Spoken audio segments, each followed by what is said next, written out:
y'all, welcome back to my channel. Thank you guys so much for stopping by. If you are new, welcome.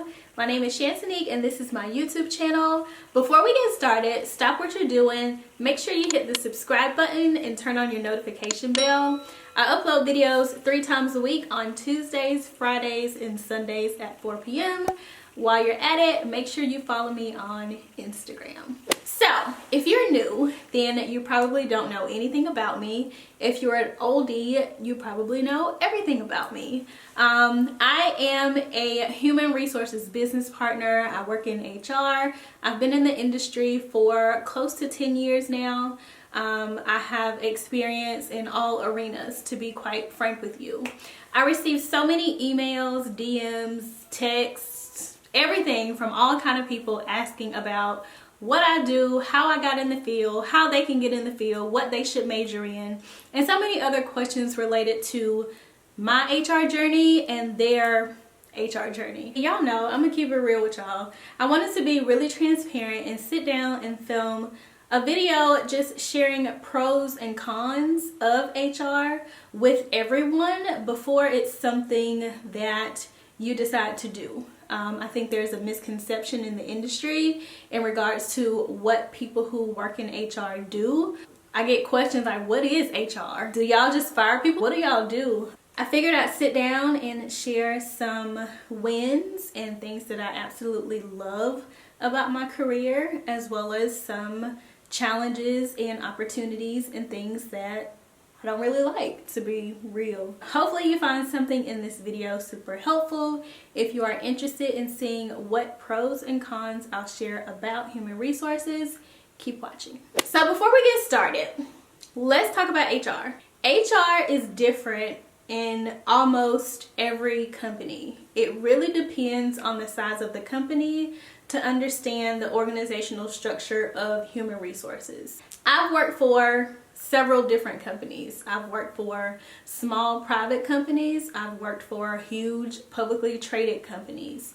And it's different. It's different everywhere. If you're at a small company, the odds of you having a huge HR team are rare.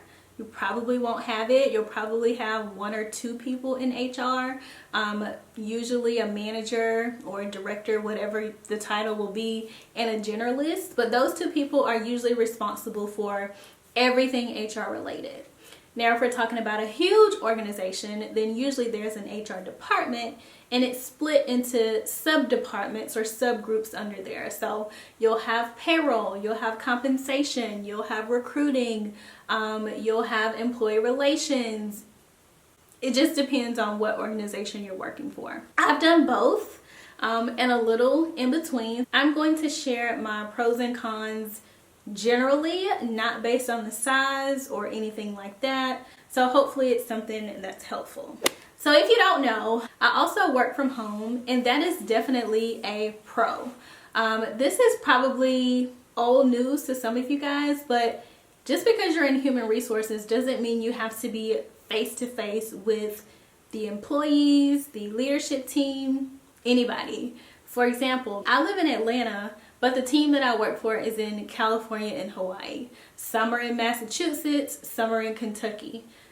I don't have to go to an office. I literally work from home every day. Before this whole pandemic happened, I was still working from home every day. I think that's a little bit of a misconception. Human resources leaders or generalists or whomever, we don't have to be in the office. We can totally do our job 100% from home, which I'm very grateful for. I love my home routine. I love my home office. I love being able to do what I love from the comfort of my own home. Another pro is human interaction. So although I'm not physically interacting with different people every single day, I am virtually. I talk to so many different people on so many different levels every day, and the conversation is always different. I can talk to an admin assistant, I can talk to a supervisor, I can talk to a director, I can talk to a VP, I can talk to a CEO.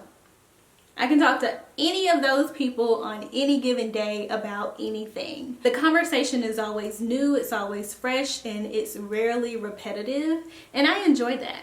I enjoy being able to talk to an admin assistant who's in Texas about the weather and about FMLA and about what her plans are for retirement. Just as I love being able to talk to a VP who is in Charlotte about the direction that she's going to move her team in, or any type of changes that she's planning in the next 6 months, what budgets look like for 2021. I can have any of those conversations at any given time on any given day, and I like that because it keeps me on my toes, it keeps me fresh, it keeps me learning, it just keeps me going. I am not into repetitive jobs. I will get bored really, really quickly. And that's one of the reasons why I got out of recruiting. I was so tired of recruiting for the same exact job every single day, talking to the same caliber of people. It just gets old. I definitely enjoy being able to talk to different people about different things every single day. Something else that I enjoy is my job allows me to be a problem solver. I'm the liaison between the employer and the employees, so I usually have to problem solve and act as a mediator to make sure everyone is on the same page. Now, it's rewarding to me because I can think about things from a different perspective. I'm neutral in almost all of the decisions. I like to think of myself as a referee, right? So if we have the Los Angeles Lakers playing the Los Angeles Clippers, you know, the employees are the Lakers, the employer or the leaders are the Clippers. I'm the referee. I'm the head referee, and I have to act in the middle and say, yes, this is right. No, this is wrong. Yes, you could do that. No, you can't. Figure it out. Now, that can also be a con because it's very draining to have to mediate between two parties if neither of the parties are interested in coming to a mutual agreement. There are so many times that leaders have to respectively agree to disagree, and we don't find a solution. What's stressful about that is I have to be the person to find the solution if they can't come to some type of agreement. So although I love problem solving, being a mediator is difficult. I wouldn't consider it a con or a pro, but it's just something that kind of comes with the territory. Another pro for me is I'm doing something different and I'm learning something different every day. There's no day that I go to work and do the same exact thing. No day. One day I might be working on one type of project, the next day I'm working on something different, the next day it's something different. None of my days look the same. I'm always available, so anybody can reach me at any time and we can talk about anything. And I'm super grateful for that because, like I said earlier, it keeps me on my toes. Another pro about working in human resources is the education factor. Unlike a lot of other careers, you only need a bachelor's degree to work in human resources. Some people prefer a master's, some people prefer having an HR certification, but to be 100% honest with you, a bachelor's degree and experience will get you a long way. I know so many older people who work in HR and have worked in HR for a really long time, and they don't have any degree. Because back then a degree wasn't a necessity for this type of job. Now it is. I have a bachelor's degree. I don't have a master's degree. I'm not interested in getting a master's degree, and I'm fine with that. I think that's a benefit because I don't have to worry about obtaining a certain type of degree to secure a job, only because now I have that experience. So you're looking at me with a bachelor's degree from a top university who's been in the industry for 10 years versus someone who has a bachelor's degree and a master's and they have no experience.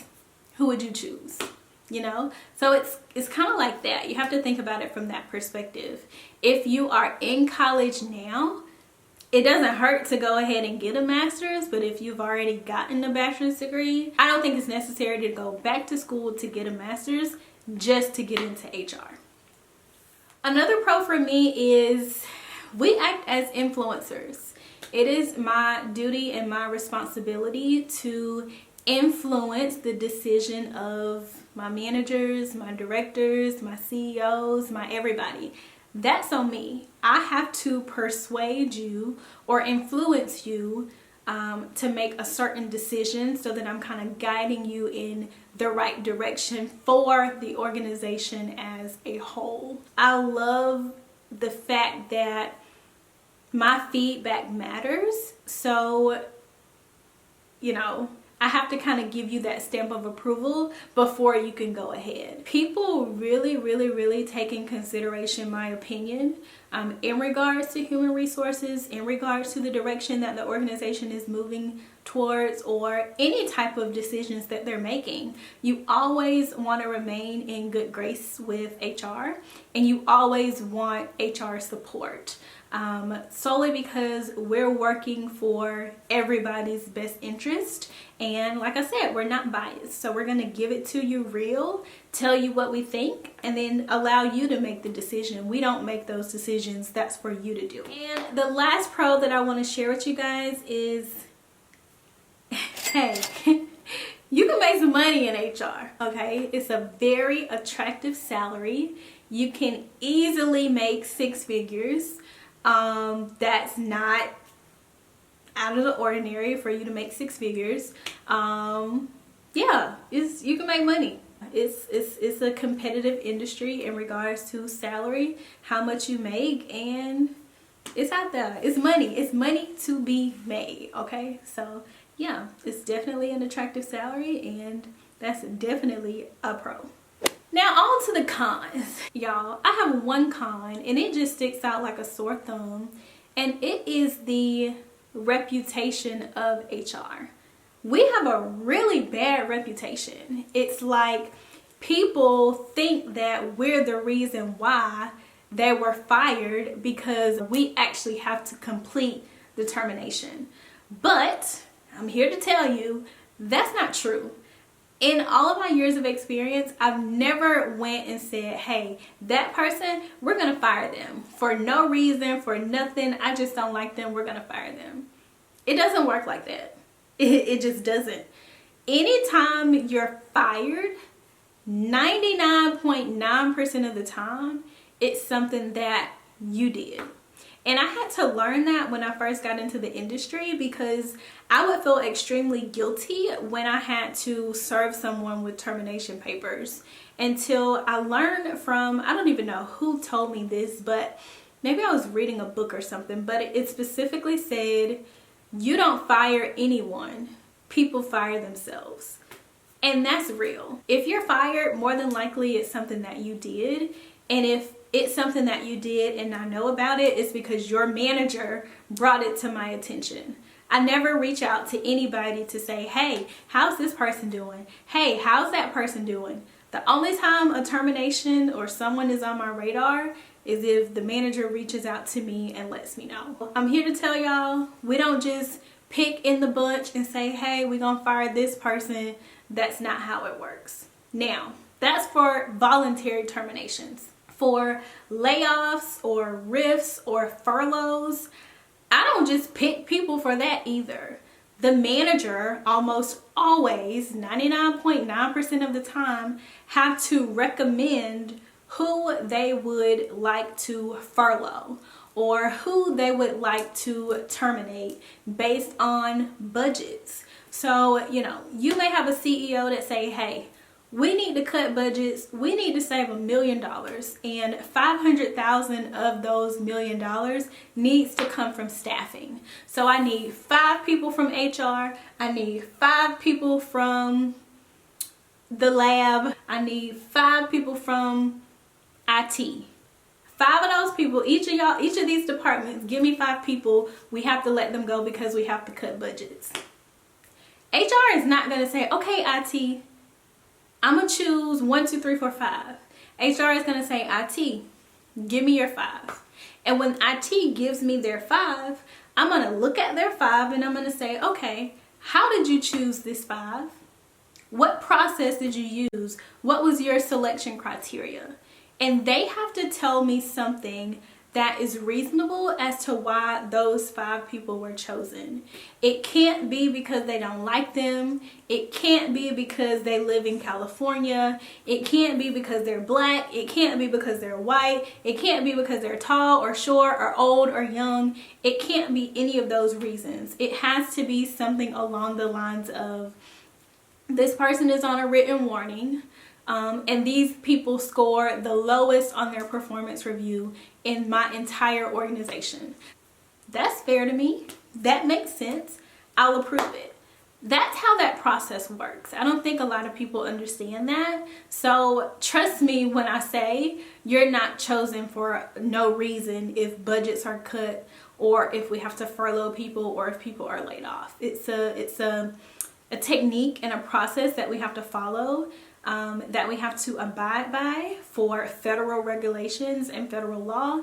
Choosing person A over person B when it should be person A, it's not worth risking our organization, putting us at risk for a federal investigation, any type of lawsuit. It's not worth it, and most people in HR are not doing it. I definitely am not doing it. If I don't agree with that, you're not terming those people. Bring me 5 different people because that's not gonna fly. So yeah, that's like the biggest con. Our reputation regarding terminations is a big deal. It's a big misconception and it's a big con in my book. The next con is the job is stressful, solely because there is a lot of multitasking. You have to be super organized. You have to be able to think about 100 things at one time, and you have to be able to think things through. You have to be able to sit and say, okay, well, what if this happens? Or if we choose this, what if that happens? Or if we choose something different, what if this happens? You have to be able to strategically make an educated guess about the advice that you give. And that's a bit stressful because it's a lot of pressure. It's a lot happening simultaneously. A lot of things happen at once with lots of different people. Like for me, I have 500 people that fall under my HR group. 500 people. How the hell can I keep track of 500 people?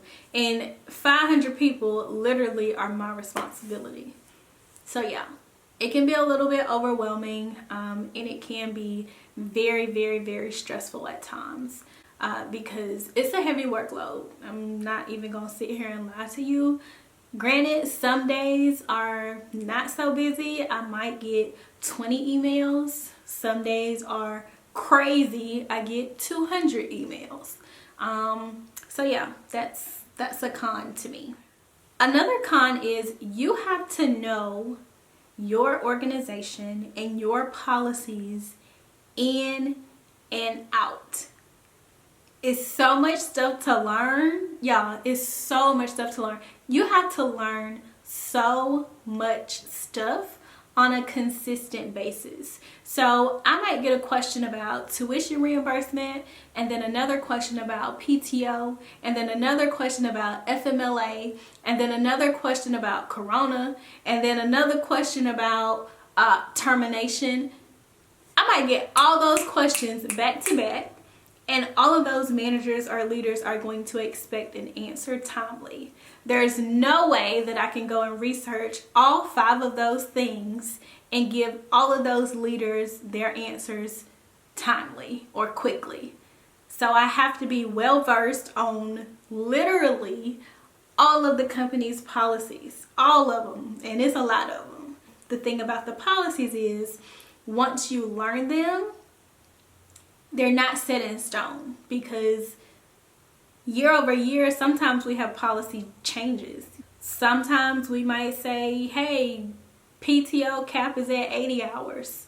And then 2 years later, PTO cap might be at 60 hours. It's a lot to keep up with. You have to know the policies like the back of your hand. You have to know them in and out to be successful in the role. And the last con for me is you have to keep up with everything and everybody. I have my calendar on my computer, I have a calendar in my phone, and I have a calendar, like a written calendar that I actually write things in. You have to keep up with everybody and make sure everything is steadily going. You know, if you ask a manager, hey, make sure you finish this job description and get it back to me, I'm gonna have to reach back out to the manager and say, hey, where's my job description? I haven't gotten it yet. Or if an employee is supposed to be going out on a leave of absence and they haven't gotten me their work from their doctor, I'm gonna have to remember to reach out to that employee and get the information from their doctor. I have to do that for 500 people. It's a lot. I'm not gonna hold you. It's stressful, it's a lot, but it's rewarding. I enjoy it. I think that I am definitely in the career that God meant for me. I'm following my journey and my path, and I can't be more grateful. So I hope that you guys enjoyed this video. I hope that all of my pros and cons gave you a sneak peek into life as an HR business partner or just human resources in general. If you have any questions, leave them down below in the comment section. Make sure you subscribe to my channel and follow me on Instagram. And until next time,